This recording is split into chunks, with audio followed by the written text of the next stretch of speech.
Vamos a primera los Tesalonicenses,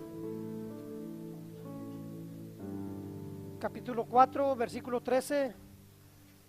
Estamos predicando expositivamente las cartas que escribió Pablo a los tesalonicenses. Hoy me toca la porción del 4:13 hasta el 5:11. Voy a leer solamente una porción. Dice así la palabra de Dios, primera Tesalonicenses 4:13.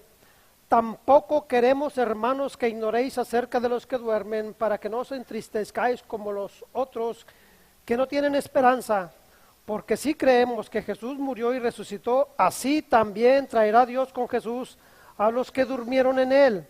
Por lo cual os decimos esto en palabra del Señor, que nosotros que vivamos, que habremos quedado hasta la venida del Señor, no precederemos a los que durmieron, porque el Señor mismo, con voz de mando, con voz de arcángel y con trompeta de Dios, descenderá del cielo, y los muertos en Cristo resucitarán primero. Luego nosotros, los que vivamos, los que hayamos quedado, seremos arrebatados juntamente con ellos en las nubes para recibir al Señor en el aire, y así estaremos siempre con el Señor. Por tanto, alentaos los unos a los otros con estas palabras. Hoy el Señor nos va a alentar con estas palabras. El saludo de los cristianos del primer siglo era Maranata, que quiere decir el Señor viene, porque tenían la esperanza de que el Señor vendría de nuevo y vivían de acuerdo a esta esperanza. Este era también su consuelo en cuanto a los hermanos que habían muerto por las persecuciones o de muerte natural. Su convicción era que los volverían a ver. Pero al contrario, el mundo perdido de hoy no tiene la esperanza que nosotros tenemos. Ellos están sin esperanza y sin Dios en el mundo. El título del mensaje es una esperanza ejemplar. La proposición, la idea central, lo que queremos aprender en esta tarde es que el regreso de Cristo debe de producir en nosotros una esperanza que nos consuele y estimule de tal forma que podamos llegar a ser de buen ejemplo a los que nos rodean. Voy a repetirlo. El regreso de Cristo debe de producir en nosotros una esperanza que nos consuele y estimule de tal forma que podamos llegar a ser de buen ejemplo para los que nos rodean. La pregunta es, ¿quisiera usted ser un ejemplo de esperanza para los que le rodean? Lo importante, hermanos, de saber que el Señor viene por nosotros es que esto debería de producir en nosotros una esperanza que nos mantenga siempre viviendo de acuerdo a esta verdad y estar sobrios y despiertos para el regreso de nuestro Señor Jesucristo y así poder llegar de ser ejemplo a todos los que nos rodean, en el área donde nos movemos. Vamos a ver solamente dos puntos. El primer punto es el regreso de Cristo, la esperanza del creyente. La esperanza no existe sin un futuro claro. Si no tenemos un futuro claro, no hay esperanza. Dice el versículo 13, tampoco queremos, hermanos, que ignoréis acerca de los que duermen, para que no os entristezcáis como los otros que no tienen esperanza. Dios no quiere que estemos ignorantes en cuanto a estas cosas, a este evento. Por eso aprenda su Biblia. No se quede con lo que le dicen o con lo que usted oye. Busque aprender directamente y personalmente de la palabra de Dios. Cuando usted va a la palabra de Dios y aprende, esto trae cada vez más convicción a su vida. Y no solamente con lo que oye, con lo que le dicen.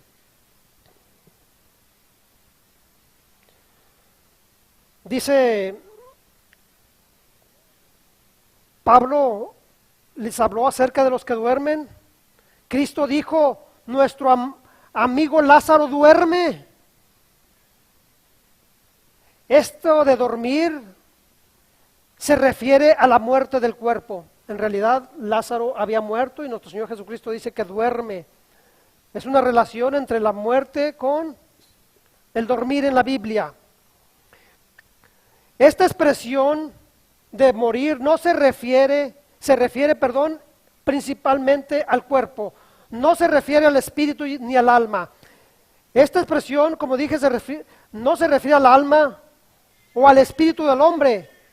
El alma nunca muere.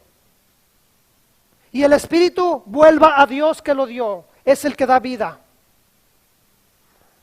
Dice, para que no os entristezcáis como los otros que no tienen esperanza. El mundo perdido no tiene esperanza. Para ellos la muerte es algo terrible, algo catastrófico. Para nosotros los creyentes no debemos de entristecernos como los perdidos. La muerte para nosotros, para el cristiano, representa un dormir y despertarse de inmediato a la presencia de Dios. Esta es nuestra esperanza, nuestra convicción. Este es nuestro consuelo. Pablo dijo en Filipenses 1:23 que estar con Cristo es muchísimo mejor. Él estaba puesto de estrecho, no sabía si seguir viviendo por causa del Evangelio o estar con Cristo. Y dijo, estar con Cristo es muchísimo mejor. Claro que sí, porque ya estaremos siempre con Él. ¿Un cristiano sufre aflicción ante la muerte de un ser querido? Claro que sí. Pero al mismo tiempo siente el consuelo, la esperanza que tiene en el regreso de Cristo y en la resurrección de los muertos. ¿Qué sucede después de la muerte? Esta es la gran incógnita de los perdidos. No saben qué pasará. Pero nosotros, los que hemos recibido a Cristo Jesús de forma genuina, sabemos en qué termina todo esto. La Biblia lo dice. Tenemos un futuro claro. ¿Cuál es? Estaremos siempre con el Señor. Es una verdad que aquí viene en las Escrituras. La esperanza descansa en la resurrección de Cristo. Dice el versículo 14, porque si creemos que Jesús murió y resucitó, así también traerá Dios con Jesús a los que durmieron en Él o a los que murieron. Nuestra salvación y nuestra esperanza descansan en la resurrección de nuestro Señor Jesucristo. Porque como nuestro Señor Jesucristo resucitó, así también los que murieron creyendo en Él resucitarán. Esta es nuestra esperanza. Esta esperanza es la que genera expectación y convicción en nosotros, porque si no fuera así, como dice Pablo, entonces, dice 1 Corintios 15:14, si Cristo no resucitó, vana entonces es nuestra predicación, vana es nuestra fe. Y el Señor resucitó, murió por nuestros pecados, fue sepultado y resucitó al tercer día. Y sobre esta verdad descansa nuestra fe, nuestra esperanza. ¿Cuál es el consuelo que tenemos? Que Dios resucitará y traerá con Cristo a los que murieron creyendo en Él. Esto implica, hermanos, que si yo quiero ver a mi papá, mi mamá, mi hermano, mi tío, pariente alguno, después tengo que hacer todo lo que en cuanto a mí corresponda para hablarles de Cristo y lo puedan de recibir de forma genuina y así poderlos ver en el futuro. Si no, no los va a poder ver, será una horrenda expectación en el infierno. ¿Sabe la responsabilidad? ¿Entiende su responsabilidad?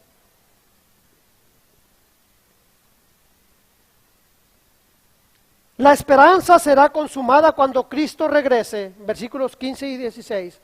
Por lo cual decimos esto en palabra del Señor.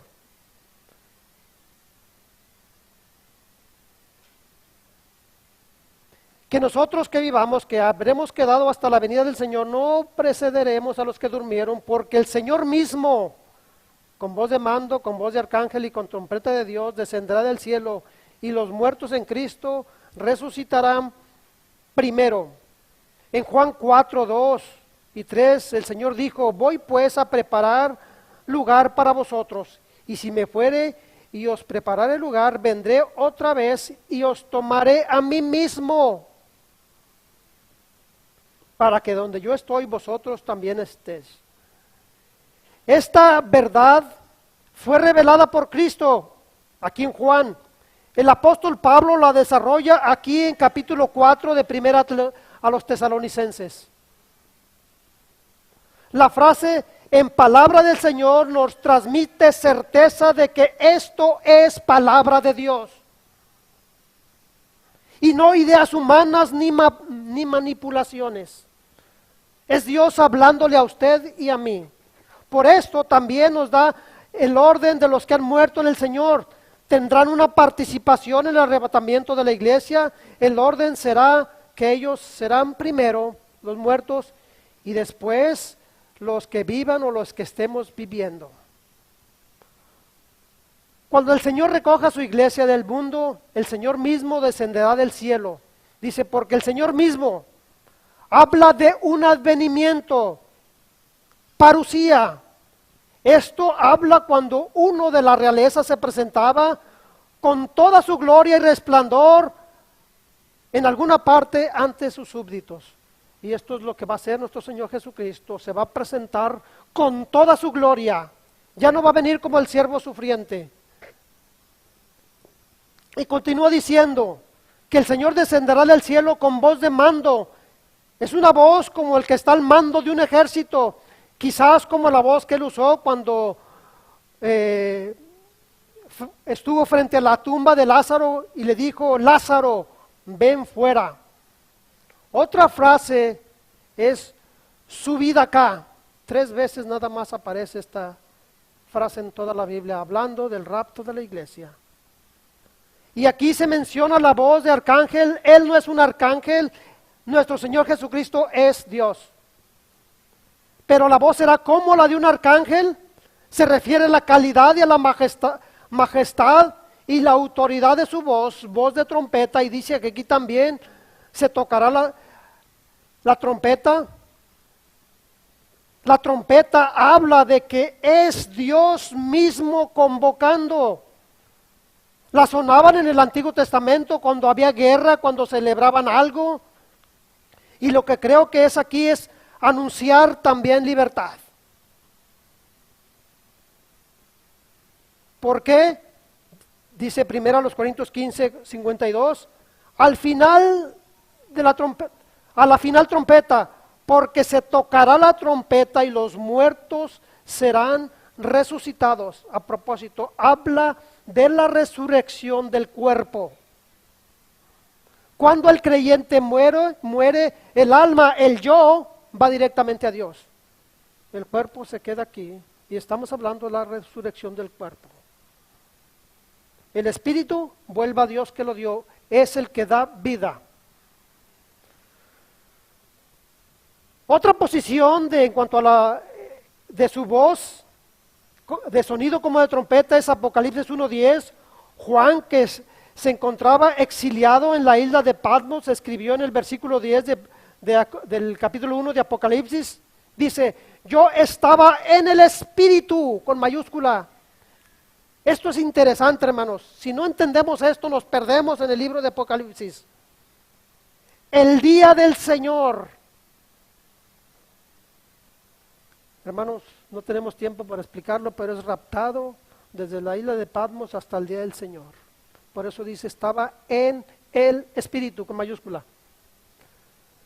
Y detrás de ahí una voz, una gran voz como de trompeta. Juan se volvió para ver quién era, y el que vio fue el Cristo glorificado. Que su voz era una voz como de trompeta, que dirá: sube acá, levántate, amiga mía, hermosa mía, y ven. Cantares. La esperanza será consumada cuando nuestro Señor Jesucristo venga. En Juan 5:25 dice, viene la hora y la hora es cuando los muertos oirán la voz del Hijo de Dios y los que la oyeren vivirán. Hablando del cuerpo de creyentes. La esperanza será consumada cuando Cristo regrese por nosotros y no tendremos más que esperar, pues que estaremos siempre con el Señor. Entendamos, el rapto de la iglesia es exclusivo del creyente genuino en Cristo, no de aquel que solamente dice que cree. Una cosa es creer y otra cosa es recibir. Yo puedo creer sin recibir, pero no puedo recibir sin creer. Juan 1:12. Entonces está hablando de los creyentes genuinos en Cristo. A propósito, ¿usted es un creyente genuino en Cristo?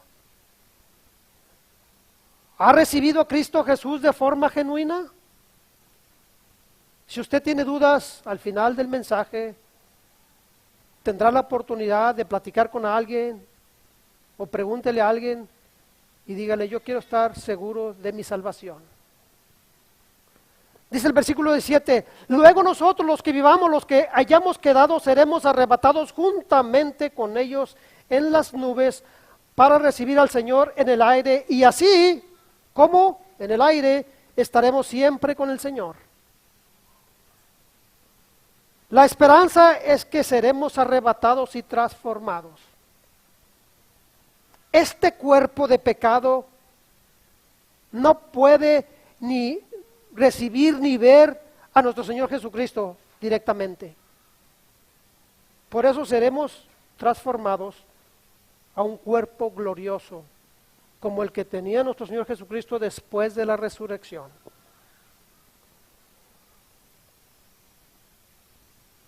Esta es parte de la gran bendición de haber recibido a Cristo Jesús de forma genuina. Seremos transformados. Este cuerpo de pecado será transformado y así podremos ver cara a cara, ojo a nuestro Señor. Pero hasta después de este gran evento, hasta después de ser transformados, de que este cuerpo sea transformado. Primero los Corintios 15, 51 y 52, voy a leer solo una parte, dice, no todos dormiremos, pero todos seremos transformados. Esta es nuestra esperanza, que con un cuerpo glorificado estaremos siempre con el Señor. Siempre y para siempre. Dice, por lo tanto, alentaos los unos a los otros con estas palabras. ¿Cuáles palabras? Esto que acabo de hablar ahorita, que nuestro Señor Jesucristo viene y transformará el cuerpo de la humillación nuestra. Que Cristo viene otra vez y viene por nosotros y seremos arrebatados, transformados. Hermanos, si realmente nuestra esperanza es que Cristo viene, o sea, Maranata, la Biblia dice que entonces alentaos, es decir, animaos, no solamente significa consolarse en el sentido moral de la palabra, sino también instruirnos y exhortarnos los unos a los otros, darnos ánimos los unos a los otros con esta verdad. ¿Cuál? Que nuestro Señor Jesucristo viene otra vez y viene por su iglesia. Por esto está escrito para que tengamos aliento, para llenarnos de esperanza, llenarnos de consuelo. Esto no es un estudio escatológico, es la palabra de Dios hablándonos de esta esperanza. ¿Cuál es su esperanza, hermanos? ¿Realmente es que Jesucristo viene otra vez? ¿Vive usted de acuerdo a esa esperanza? Ahora, su esperanza, si es así, su esperanza es de ejemplo para los que lo rodean. ¿Cuál es su esperanza, hermanos? Lo invito a que con toda sinceridad, cada mañana, por decir así, que se levante, le pregunte al Señor en oración, Señor, ¿este día vendrás? Señor, muéveme a estar esperando y anhelando tu venida y vivir de acuerdo a ese retorno tuyo, para que no vayamos a salir avergonzados, hermanos.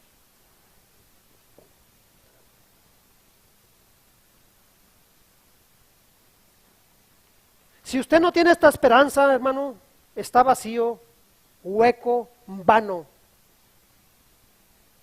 Nuestra esperanza debe descansar en nuestro Señor Jesucristo y en su venida. El rapto de la iglesia representa para el cristiano la certeza de que si morimos, tenemos la esperanza de que estaremos siempre con el Señor y el consuelo de que veremos a los que han muerto en el Señor. Esta es nuestra esperanza, esta es nuestra certeza, pero debe ser esta esperanza tan convincente, tan real en nosotros, que llegue a ser de ejemplo a los que nos rodean, para que crean lo mismo, para que tengan la misma esperanza. Y esta porción de la Biblia habla del rapto de la iglesia. Y ahora pasamos al capítulo 5, donde va a hablar de otra cosa, en el mismo contexto. Punto número 2. El regreso de Cristo estimula al creyente. Dice el 5.1, pero acerca de los tiempos y las ocasiones no tenéis necesidad, hermanos, que yo os escriba. ¿A quién se está refiriendo? A hermanos. No tengo necesidad que les escriba para esto. Aquí Pablo hará un contraste entre los eventos de los hijos de luz y los hijos de las tinieblas. Hará un contraste entre el rapto de la iglesia y el día del Señor. Habla de tiempos y ocasiones. Tiempo, la palabra griega es cronos, de ahí recibimos la palabra cronología. Ocasiones, kairo, temporada, época. Un ejemplo es el kairos del fútbol, la temporada del fútbol. Y el cronos es el día y la hora que se juega el juego. ¿Me explico? De esto habla. Estos tiempos y ocasiones no son para la iglesia. La iglesia estamos esperando a un Dios vivo, no estamos esperando un tiempo ni ocasiones. No hay necesidad, entonces no estaremos ahí. Ahora hay que ver una diferencia que él hace aquí entre vosotros y ellos. Dice el versículo 2, porque vosotros sabéis perfectamente que el día del Señor vendrá, así como ladrón en la noche. Necesitamos entender la frase el día del Señor. No es el domingo, en ninguna parte de la Biblia lo dice. Lo que sí lo dice en un montón de versículos es que es un tiempo que comienza al final de la tribulación y se extiende por todo el milenio. Porque para el Señor un día es como 1000 años y 1000 años como un día. Primera de Pedro. Segunda de Pedro 3:8. Ahora al comenzar ese día, el día del Señor, este momento es el cual el juicio divino de Dios llegará a los impíos, a los hijos de las tinieblas, y será una catástrofe al comienzo de ese día, que es el final de la tribulación. Cheque su Biblia y hay montones de referencias en cuanto a esto y ninguna que diga que es el domingo. El Señor Jesucristo no vendrá por la iglesia como un ladrón en la noche, pero sí vendrá como un ladrón a los hijos de las tinieblas después que la iglesia haya sido arrebatada. Estos eventos están separados por lo mínimo 7 años y primero es el rapto de la iglesia. Pero si no hay necesidad de que te escriba, ¿para qué? No vas a estar. Pero la escribe para los que no tienen esperanza, para los de las tinieblas.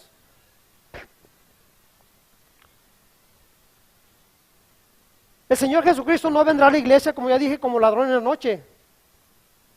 Sí vendrá como ladrón a los hijos de las tinieblas después de que la iglesia haya sido arrebatada. El día del Señor vendrá a la tierra de forma repentina y será el final de la tribulación. Él vendrá personalmente a la tierra, el día del Señor vendrá repentinamente, pero será cuando digan paz. ¿Cuándo es esto?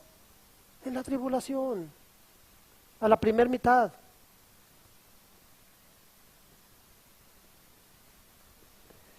Versículo 3. Y cuando digan, ahora no está diciendo, decimos esto en palabra del Señor, ahora dice, cuando digan, ¿quién? Ellos. No dice decimos paz y seguridad, entonces vendrá sobre ellos, no nosotros. Destrucción repentina como los dolores de la mujer encinta, o sea, con dolores de parto, y no escaparán. Es muy importante notar el cambio de pronombre aquí. Los primeros 2 versículos Pablo habla refiriéndoles a los hermanos y dijo que no era necesario que él escribiera sobre los tiempos y las ocasiones, porque esto no tiene que ver nada con nosotros, porque el creyente ya está esperando a su Señor. Pero el versículo 3, el pronombre cambia a ellos, es decir, cuando diga paz y seguridad, como ya dije, a la primera parte de la tribulación, para ellos será destrucción repentina. No para nosotros. En cuanto a los dolores de parto, es interesante saber que estos dolores son progresivos en 2 sentidos. Ahora, a propósito, yo no he sentido esos dolores ni los quisiera sentir. Eso dicen. Que son en 2 sentidos, cada vez son más seguidos y cada vez más dolorosos. Pero cuando llega el tiempo del alumbramiento, llega lo más terrible del dolor, son dolores más fuertes. Hay quienes dicen, ¿verdad?, que el dolor es equivalente al rompimiento de varios huesos al mismo tiempo. Aterrizándolo a nuestro kairos, a nuestra época, a nuestro tiempo, ya se empieza a sentir estos dolores, aunque ahora muy pequeños, ¿verdad?, pero cada día serán más frecuentes y más fuertes. Versículo 4, mas vosotros, hermanos, no estáis en tinieblas, para que ese día te sorprenda como ladrón. Porque todos vosotros sois hijos de luz e hijos del día, no somos de la noche ni de las tinieblas. Afirma diciendo, porque todos vosotros sois hijos de luz. En otras palabras, vosotros no pertenecéis a esta época que se avecina en el futuro, que se menciona aquí como tinieblas. Cuando llegue el día del Señor, nosotros vamos a estar con Cristo. No vamos a estar en las tinieblas ni en la oscuridad. Y por lo tanto, la llegada de ese día no nos sorprenderá. No puede sorprendernos porque no estaremos aquí. Ni nos sobreexaltará como lo hace un ladrón en la noche. Porque el Señor no vendrá como un ladrón en la noche a recoger su iglesia. Para este tiempo la iglesia ya no está. Y en este tiempo la iglesia ya está esperando su regreso. Esa es nuestra esperanza. No nos puede pescar como ladrón porque ya lo debemos de estar esperando. ¿Me expliqué? Ya debemos estar esperando el cumplimiento de esta promesa, de esta certeza, de este gozo, de la aparición de nuestro Señor y Salvador Jesucristo.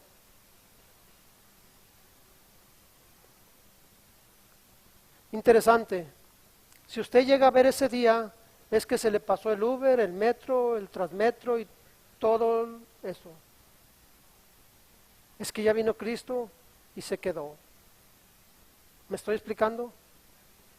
Por eso es esencial saber si hemos recibido de forma genuina a nuestro Señor Jesucristo, para que no vivamos con esa incertidumbre y tengamos esa certeza de que nuestro Señor Jesucristo viene por nosotros.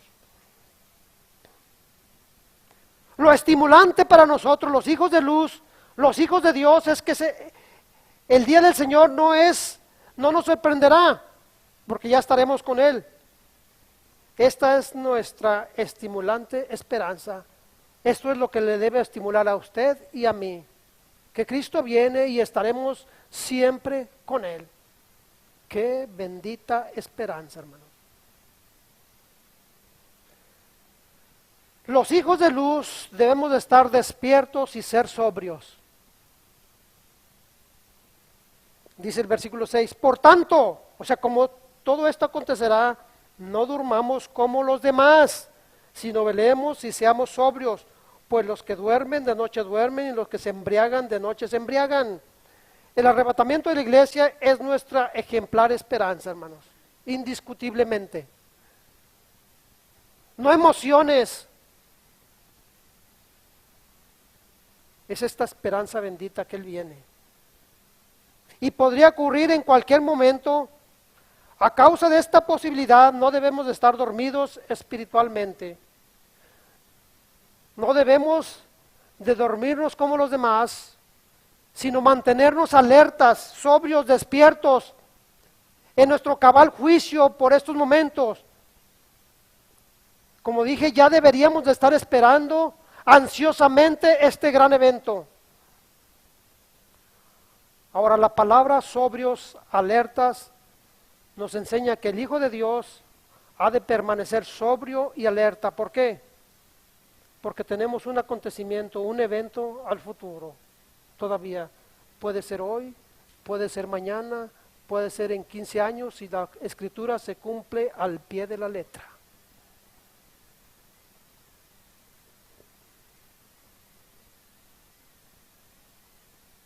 Alguien que duerme espiritualmente es aquel que es indiferente espiritualmente. Alguien que vive como si no fuera a haber un juicio. Sobrios es lo contrario a ebrios. Sobrios, alerta. En otro sentido, es alguien que está con las influencias alcohólicas. El sobrio es lo contrario a ebrio. Alguien que está bajo la influencia del alcohol. ¿Y qué pasa? ¿Cómo es esto? No tiene control de sí mismo. ¿Ha visto usted un ebrio? No tiene control de sí mismo. No tiene freno, no tiene vergüenza. A lo mejor siempre se la aguanta, ¿verdad? No tiene responsabilidades, etcétera.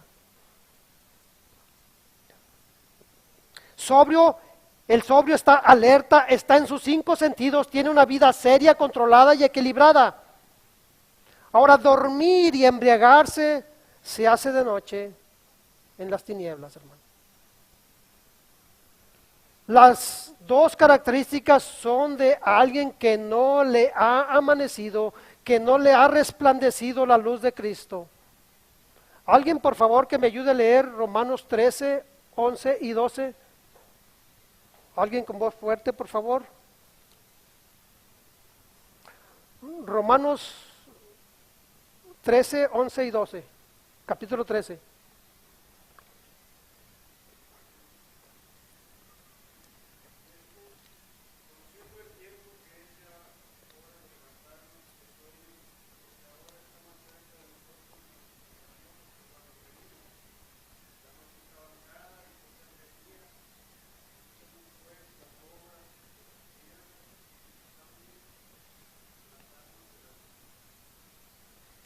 ¿Qué dice?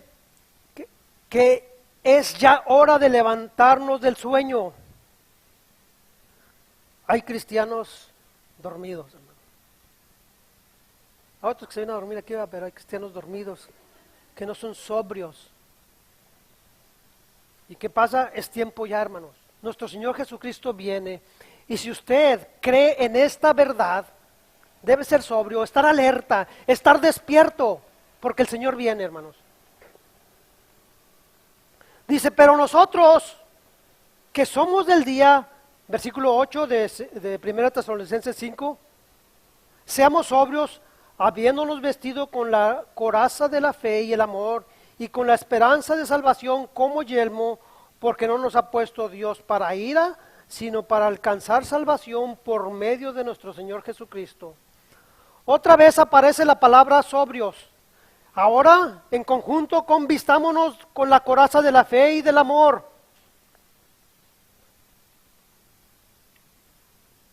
Esto es para cubrir el corazón, que es la parte vital del cuerpo. El yelmo o casco es la esperanza de la salvación. Observemos la palabra fe, esperanza y amor, pero no son aquellos, ¿verdad?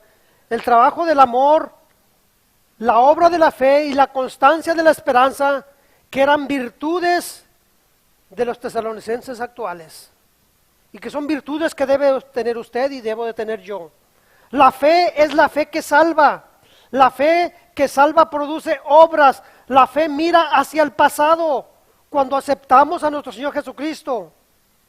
El amor mira hacia el presente, que es la relación que los creyentes deberíamos tener con los que nos rodean. Y la esperanza es el gozo de lo que esperamos al futuro. Maranata. Nosotros no estamos esperando el periodo de la gran tribulación. No entiendo cómo puede haber alguna alegría ante esta expectación. Nosotros estamos esperando por la bendita esperanza que consumará nuestra salvación. Nuestro Señor Jesucristo viene otra vez y transformará el cuerpo de la humillación nuestra. En primera de Juan 3:2 dice: amados, ahora somos hijos de Dios y aún no se ha manifestado lo que hemos de ser, pero sabemos que cuando Él se manifieste, o sea, cuando Él venga, seremos semejantes a Él, porque le veremos tal como Él es. Hoy tenemos la esperanza de que Cristo viene y que esta obra que Él ha comenzado en nosotros la perfeccionará. Filipenses 1:6 dice: estando persuadido de que aquel que comenzó en vosotros la buena obra la perfeccionará hasta, ¿cuándo? Hasta el día de Jesucristo. Una frase que habla del rapto de la iglesia, porque en ese rapto de la iglesia seremos transformados.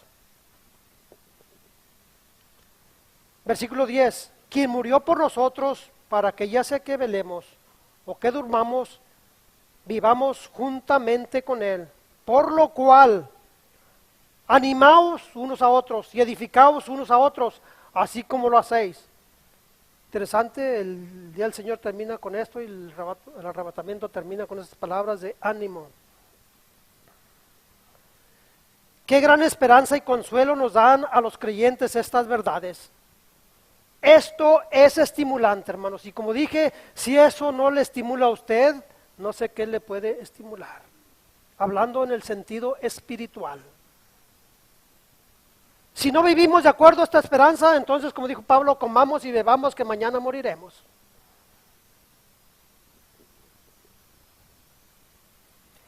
Esta es la clave de esta carta, para animarnos, para darnos razones de sobra, para que a pesar de las pruebas, de las persecuciones, de las enfermedades, de los problemas, tengamos esperanza y estemos llenos de paz.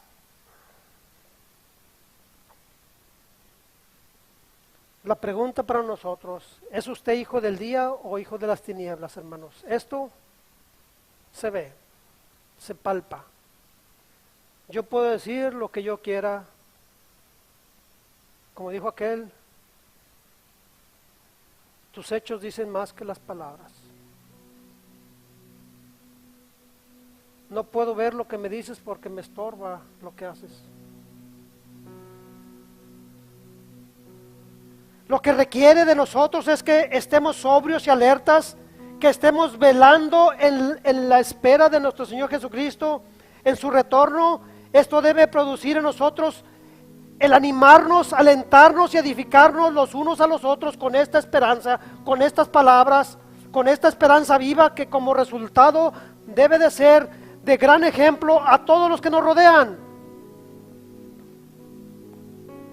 Hermanos, nuestra esperanza debe ser de ejemplo para que los demás crean, para que los demás tengan esta misma esperanza que tenemos nosotros.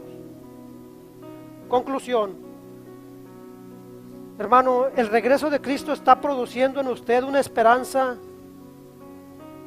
que le consuela. Le está estimulando a estar despierto, a estar alerta, a estar esperando la venida del Señor. Y además produce en usted el deseo genuino de animar y edificar a sus hermanos con esta esperanza? ¿Cuál es su esperanza, hermano? ¿Cuál es su futuro?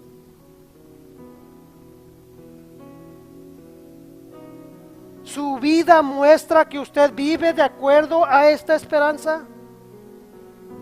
Vamos a orar. Señor eterno y Dios todopoderoso, creador del cielo y de la tierra, gracias te damos, Dios, porque tú eres bueno y porque para siempre es tu misericordia. Señor, te damos gracias porque hasta ahora tú nos has hablado, Padre. Te ruego que por mis hermanos, que ellos puedan ver que esto es palabra tuya y no de hombre, Señor. Padre, enséñanos a anhelar, a desear esta venida de nuestro Señor Jesucristo, y que esto produzca en nosotros una esperanza que sea ejemplo para todos los que nos rodean, Padre. Pero esto también nos trae, Señor,